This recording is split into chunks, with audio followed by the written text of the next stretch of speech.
অ' মামা আৰু আমাক কিমান শাস্তি দিব, কাৰণ ড্ৰাইভাৰ হেণ্ডিমেনসকলক যিহেতু ইলেকশ্যনটো পাতি দিলোঁ, CRP পুলিচ অনা নিয়া কৰি প্ৰিজাইডিং অফিচাৰ অনা নিয়া কৰি মেলি আপোনালোকক ইলেকশ্যনটো পাতি দিলোঁ। আৰু এতিয়া আকৌ বোলে য'তে ত'তে গাড়ী ধৰিছে, বোলে ক'ৰবাত CRP থ'ব লাগে। আৰু হয়তো জানেই যে বিহুলৈ বেছি দিন নাই, 3-4 দিনমান আছে, কিন্তু এতিয়া আকৌ আমি যাব লাগিব বোলে CRP থ'বলৈ, মানে অসমৰ সীমাত।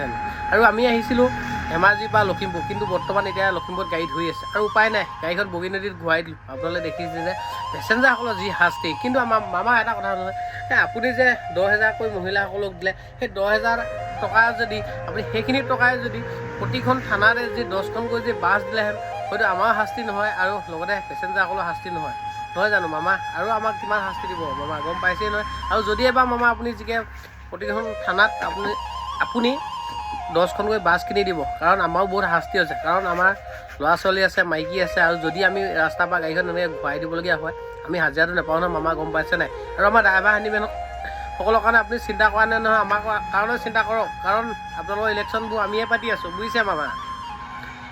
নহয় দেউতা, আমি কোৱা নাই এইবোৰ।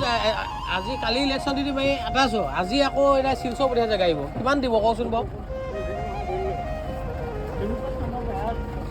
গাড়ীবোৰ ধৰি আছে,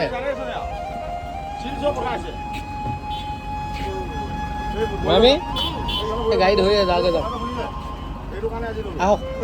ভাড়াটো দিব নালাগে আপোনালোকে, এই এখনত দি দিম, গাড়ীবোৰ ধৰি আছে লখিমপুৰত। আকৌ শিলচৰ পঠিয়াব, ইলেকশ্যন দি দিম, এটা আছোঁহে।